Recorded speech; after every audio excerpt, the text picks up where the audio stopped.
দিদি নিচে security guard পাঠিয়েছে।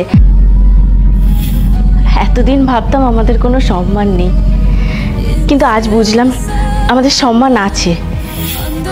ওমা, এ কি তুমি গ্লাসে চা নিচ্ছ কেন?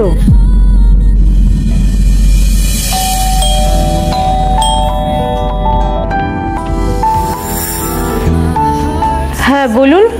দিদি নিচে সিকিউরিটি গার্ড পাঠিয়েছে, আপনাদের বাড়িতে নাকি কাজের লোকের দরকার।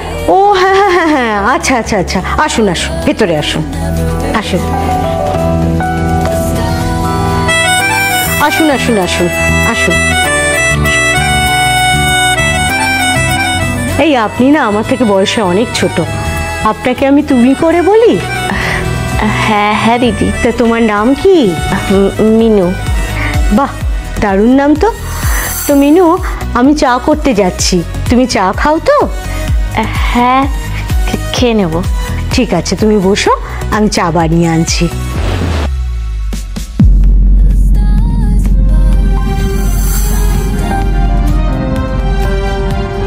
ও মা, এ কি তুমি নিচে বসছো কেন? সোফার উপরে বসো। মানে মাটিতে কেউ বসে নাকি? এত সুন্দর জায়গা থাকতে তুমি মাটিতে বসছো? ওঠো ওঠো ওঠো ওঠো, সোফার উপরে বসো, বসো, সোফায় বসো, বসো। তুমি বসো, আমি চা করে আনছি। আচ্ছা।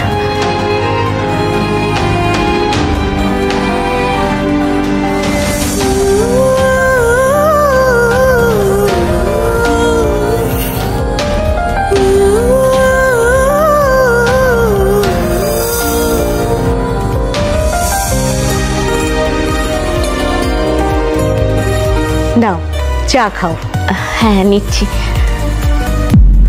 ওমা, এ কি তুমি গ্লাসে চা নিচ্ছ কেন? কাপে চা নাও।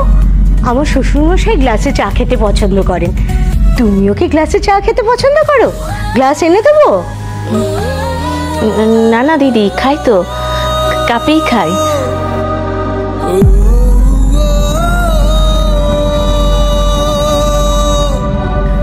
আসলে বেশিরভাগ বাড়িতেই আমাদেরকে আলাদা কাপে দেয়, আর কিছু কিছু বাড়িতে তো ভাঙা কাপেও দেয়।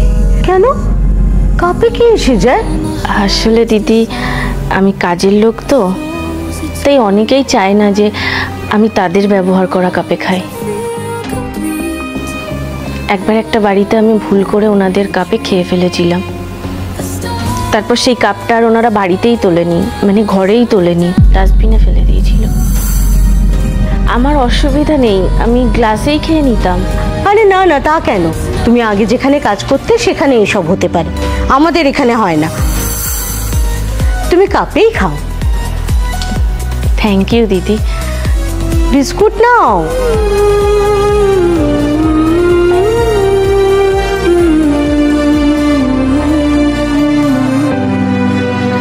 আচ্ছা, এবার কাজের কথায় আসি, তুমি মাইনে কত নেবে?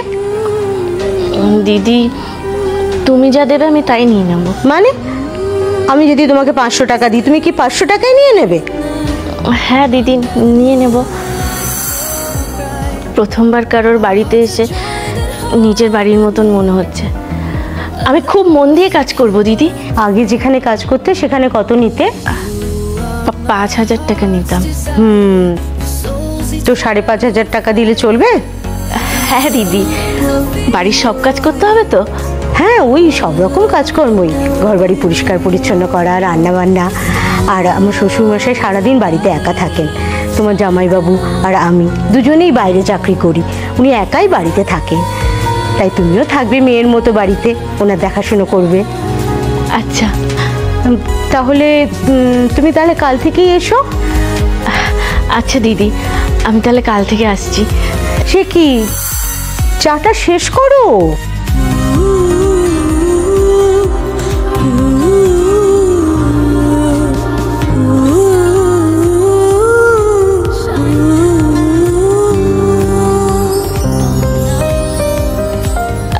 আসছি দিদি, আমি কালকে সময় মতন চলে আসবো। এসো। মিনু, হ্যাঁ দিদি।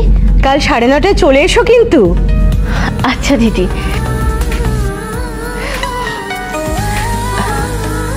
দিদি, এতদিন ভাবতাম আমাদের কোনো সম্মান নেই, কিন্তু আজ বুঝলাম আমাদের সম্মান আছে, কিন্তু সবাই সেটা দিতে জানে না। আপনি খুব ভালো দিদি, আপনি খুব ভালো।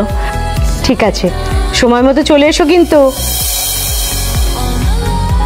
কাউকে ভগবান কম দিয়েছে তো কাউকে বেশি। আজ যা তোমার কাছে আছে কাল তা অন্য কারো হতে পারে। সময় সব কিছুর হিসেব রাখে। যত বড় বাড়ি মনটাও ততই বড় রাখো। তুমিও মানুষ, আমিও মানুষ, তফাৎ শুধু পয়সায়।